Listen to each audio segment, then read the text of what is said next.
I started at FC in 1995.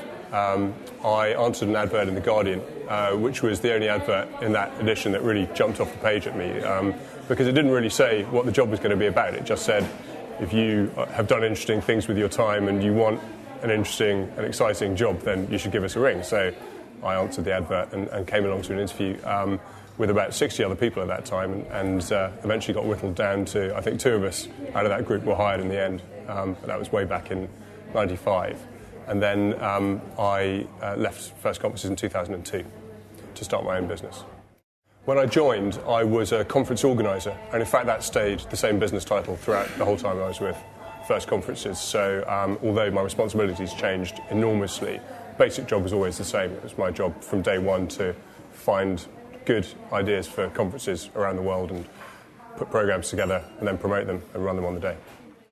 One of the things we used to describe when we were talking about how industries work and how we try and understand industries when we were researching conferences was that you sort of take the back off the world and see the clockwork behind and how it all fits together, so how different industries interact and how businesses or trends in business and industry come and go. And I think that one of the really important skills that you needed to gain quite quickly was the ability to spot trends and see how particular new technologies or new ways of doing business or new political factors that are affecting business will have an effect on an entire industry. So you need to be able to take a quick overview of an industry and understand what's significant and what the particularly important issues are that a conference could be formed around.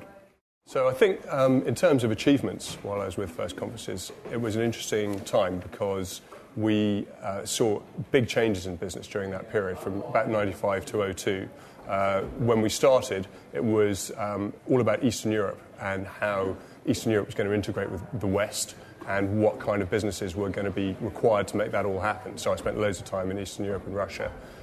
Then we started looking at oil and gas markets in the Middle East, and probably one of my biggest achievements then was running a conference that was sponsored by the then Prime Minister of Pakistan, looking at oil and gas in the Pakistan region, which was absolutely fascinating, an absolute top-level conference where, my own conference that I put together was had the Minister for Oil and Gas, the President and the Prime Minister all in attendance.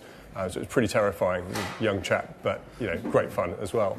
And then we saw oil and gas markets and that kind of heavy industry wane a bit. Asia became a much tougher market, and the whole company pretty much focused on the dot-com boom after that. So I was actually given a ringside seat in the dot-com boom as it was happening from the late 90s through to the early 2000s.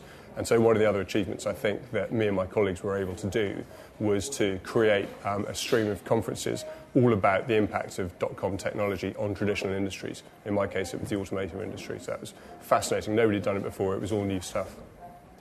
I think the key to First Conferences' success is that as a company and the people who work here, it seems still to be the case, and it was definitely the case in my day, it's curiosity.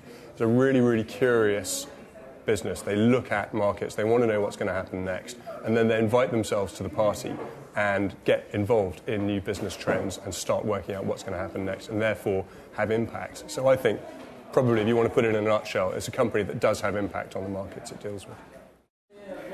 In terms of business skills that you gain while you're here, it's, funnily enough, not so much to do with conferences per se, but more business in general, because all of my friends from First Conferences, who I'm still in touch with, we say the same thing every time we get together, which is not a day goes by when we don't use some lesson that we picked up while we were here.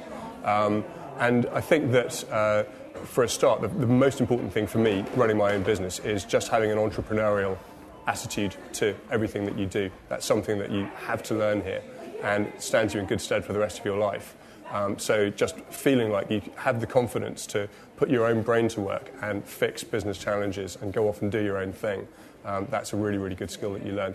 And also being quite a canny market analyst, that's definitely something that you pick up quickly. Finally, I suppose the clue's in the title. If you're a conference organiser, it's incredibly useful to have those organisational skills, which means you're not afraid of going anywhere to set up a kind of meeting anywhere in the world. It's just not something that phases you anymore because you'll have done it while you were here.